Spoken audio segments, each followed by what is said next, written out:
नमस्कार, सुप्रभात. मी मोहिनी सोनार. आपण पाहताय TV9 मराठी. बुलेटिन मध्ये टॉप 9 बातम्यांचा आढावा घेणार आहोत. सुरुवात करूयात राजकीय टॉप 9 बातम्यांनी. तुमच्यासारखे 56 पायाला बांधून फिरते. विधान परिषदेत चित्रा वाघ यांचा अनिल परबांवर हल्लाबोल. संजय राठोड यांच्या प्रकरणावर अनिल परब यांनी प्रश्न उपस्थित केल्यानंतर चित्रा वाघ आक्रमक. एक बाई अत्यंत विचित्र आवाजात किंचाळत म्हणाल्या, 56 जण पायाला बांधून फिरते. सुषमा अंधारे यांचा ट्विट करत चित्रा वाघ यांच्यावर निशाणा.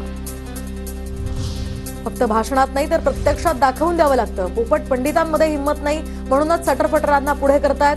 चित्रा वाघ यांनी ट्विटमधून सुषमा अंधारेंसह ठाकरेंवर केली खोचक टीका. बिग बॉस मधील भांडणाचा व्हिडिओ ट्विट करत रोहिणी खडसेंची चित्रा वाघ यांच्यावर टीका. कोणीतरी सांगा, ते आपल्या राज्याचं सर्वोच्च सभागृह आहे, बिग बॉसचा एखादा सीझन नाही. खडसेंकडून ट्विट करत टीका. सरकारमधील कोणीतरी मुख्यमंत्र्यांना खाली ओढतंय का? गृहमंत्री अपयशी आहेत, हे सरकारमधीलच कोणाला तरी दाखवायचंय का? नागपुरातील हिंसाचारावरून आदित्य ठाकरेंकडून शंका व्यक्त. दिशा सालियनच्या कुटुंबाशी दुरान्वये संबंध नाही. खोट्याचा नायटा कराल तर तुमच्यावर बुमरँग होईल. उद्धव ठाकरेंचा सत्ताधाऱ्यांना इशारा. थोडी तरी लाज असेल तर देश सोडून जातील. दिशा सालियन प्रकरणावरून रामदास कदमांचा ठाकरे पितापुत्रांवर निशाणा. शिवसेना एकत्र असताना मी उद्धव ठाकरेंना साथ दिली होती. माझी दुहेरी भूमिका नाही. माजी महापौर यांचा दबाव होता.